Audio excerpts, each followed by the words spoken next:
সারা পশ্চিম বাংলায় প্রায় 68টা বিধানসভা আছে, যে বিধানসভায় মতুয়া সমাজের ভোটের উপর জিতা এবং হারা নির্ভর করে। দুটো দল, একদিকে বিজেপি একদিকে তৃণমূল, দু দলেই এমপি আছে, এমএলএ আছে। কিন্তু বলুন তো সেই সমাজের জন্য অর্থনৈতিক কি উন্নয়ন করেছে, তাদের শিক্ষার কি ব্যবস্থা করেছে, তাদের স্বাস্থ্যের কি ব্যবস্থা করেছে বলতে পারবে?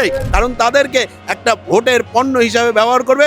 তাদেরকে যখন যে পারবে ভয় দেখাবে, আমার কাছে চলে আসুক। যে মতুয়া সমাজ শুধুমাত্র ভোটের রাজনীতির জন্য ব্যবহার করেছে। আজকে কলেজ স্ট্রিট থেকে এই যে মিছিল, হিন্দু মুসলিম মতুয়া সবাই আমরা ভাই ভাই, কিন্তু এই পশ্চিমবঙ্গে এসআইআর নিয়ে আমরা দেখতে পাচ্ছি ঠাকুরনগরে কি পরিস্থিতি চলছে, একদিকে বিজেপি এবং একদিকে তৃণমূল। আজকে আপনাদের এই মিছিল শুনুন, এই এসআইআর করার মধ্যে দিয়ে মতুয়া সমাজের মধ্যে একটা ভয়ের পরিবেশ তৈরি হয়েছে, তাদের নাম কেটে যাওয়ার।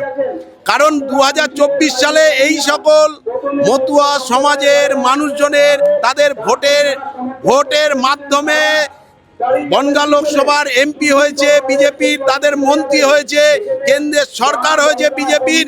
কিন্তু সেই এমপিও বলছে যদি কিছু লোকের নাম কেটে যায় তাহলে সিএর মাধ্যমে তাদের নাগরিকত্ব দেবো। আজকে কেন এই কথা বলছে? কারণ কি? কারণ হচ্ছে যে মানুষের মধ্যে ভয়ের পরিবেশ তৈরি করে তাদেরকে বশ্যতা স্বীকার করার জন্য একদিকে তৃণমূল প্রতিনিয়ত মানুষকে ভয় দেখাচ্ছে, মতুয়া সমাজকে ভয় দেখাচ্ছে, আর একদিকে বিজেপি পার্টি তাদের এমপি, তাদের কেন্দ্রীয় মন্ত্রী সহ তারা ভয় দেখাচ্ছে যাতে মানুষ, এই সকল মানুষরা মতুয়া সমাজ, গরিব মানুষ, এসসি সমাজে, তারা দলিত সমাজের মানুষ, তারা যাতে বিজেপি এবং তৃণমূলের পায়ের কাছে গিয়ে পড়ে, তাদের যাতে স্বর্ণবর্ণ হয়।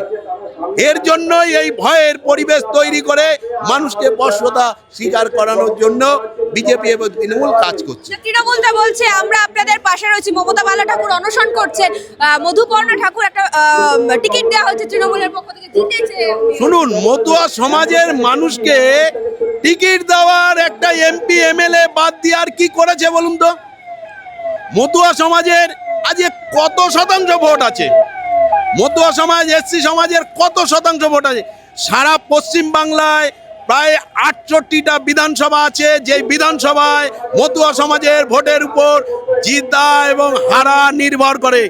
বাংলার মুখ্যমন্ত্রী মমতা বন্দ্যোপাধ্যায় একটা ওই ঠাকুর বাড়ির একজনকে এমপি করেছে, একজনকে এমএলএ করলে কি মতুয়া সমাজের কাজ হয়ে যাবে? কংগ্রেস আমলেও তো মতুয়া সমাজের কাজ হয়নি।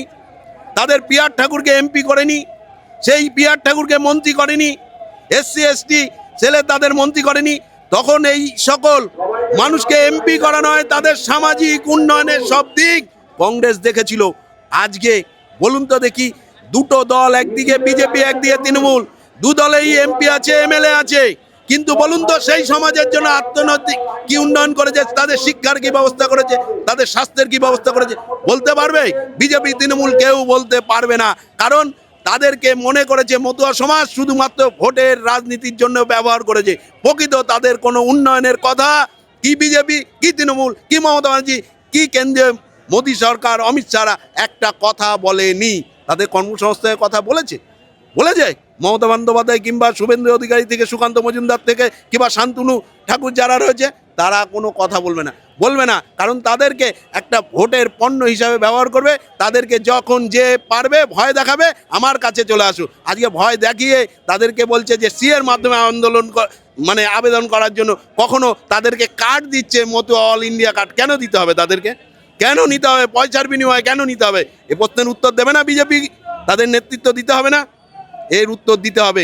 এর জন্য এই বাংলার সমস্ত মতুয়া সমাজের কাছে আপনাদের মারফতে আবেদন করব, বাংলার বুকে একদিকে তৃণমূল, একদিকে বিজেপি, তাদের নেতৃত্ব মমতা বন্দ্যোপাধ্যায় এবং বিজেপি, তাদের নরেন্দ্র মোদী হতে পারে, অমিত শাহ হতে পারে, এদের থেকে সাবধান থাকবেন। না হলে আগামী দিনে আপনাদের আরও চরম বিপদ সামনের দিকে আসছে, এ কথা বলতে পারি। মতুয়াদের ভোটে শান্তনু ঠাকুর জিতেছিল, কেন্দ্রীয় মন্ত্রী হয়েছে। এইবার বলছে যে এইবার সমস্ত ভোট, রাজনৈতিক বিশ্লেষক থেকে শুরু করে তৃণমূলের অন্দরের কর্মীরা বলছে এইবার সমস্ত ভোট নাকি মতুয়াদের আমাদের দিকে, অর্থাৎ তৃণমূল কংগ্রেসের দিকে আসতে চলেছে। এসআইআর হয়ে বিজেপি ফাঁদে পড়লো। আরে ফাঁদে পড়লো? কে কার ফাঁদে পড়লো? বাস্তবে কে কার ফাঁদে পড়েছে এটা তো রাজনৈতিক উদ্দেশ্য বলছে। বাস্তবে ফাঁদে পড়েছে ওই সকল সাধারণ গরিব খেটে খাওয়া মানুষরা, এসসি সমাজের মানুষরা, দলিত সমাজের মানুষরা। আসলে তো ফাঁদে পড়েছে ওই সকল মানুষরা। বিজেপি তৃণমূল তার লড়াই করছে, বিজেপি তৃণমূল তারা হাতে হাত রেখে কাজ করছে। কারণ কি আমরা দেখতে পাচ্ছি এই বাংলার বুকে যত রকম চুরি, শিক্ষা দুর্নীতি থেকে শুরু করে স্বাস্থ্য, বালি, গরু, যত রকম চুরি করেছে তৃণমূল কংগ্রেস, তাদের সমস্ত কিছুতে বাঁচাচ্ছে নরেন্দ্র মোদীজি, অমিত শাহরা। না হলে আজকে বলুন তো বাংলার বুকে যে সকল মন্ত্রীরা চুরি করেছে তারা কেন ছাড়া পাচ্ছে? শিক্ষাক্ষেত্রে পার্থ চট্টোপাধ্যায় ছাড়া পেয়ে গেল কেন? কেন এসএসসি চেয়ারম্যান তারা ছাড়া পেয়ে যাচ্ছে? কেন আরজি করে আমার বোন এখনো কেন বিচার পেল না? এ প্রশ্ন করতে হবে না? বাংলার মুখ্যমন্ত্রী মমতা বন্দ্যোপাধ্যায় আর একদিকে কেন্দ্রীয় বিজেপি যে গভর্নমেন্ট রয়েছে, নরেন্দ্র মোদী, অমিত শাহর নেতৃত্বে যে সিবিআই, ইডি থেকে শুরু সমস্ত ক্ষেত্রে, কারণ আমরা মনে করি এর বিরুদ্ধে সমস্ত মতুয়া সমাজ শুধু নয়, সমস্ত এসসি, দলিত, ওবিসি সমস্ত শ্রেণীর মানুষকে এক হতে হবে। বাংলার বুকে যদি এক না হওয়া যায়, এই ধরনের দুটো দল, এই ধরনের যে দুই শক্তি গরিব মানুষ বিরোধী, তাদের বিরুদ্ধে সারা বাংলার মানুষ এক হন, এই আবেদন।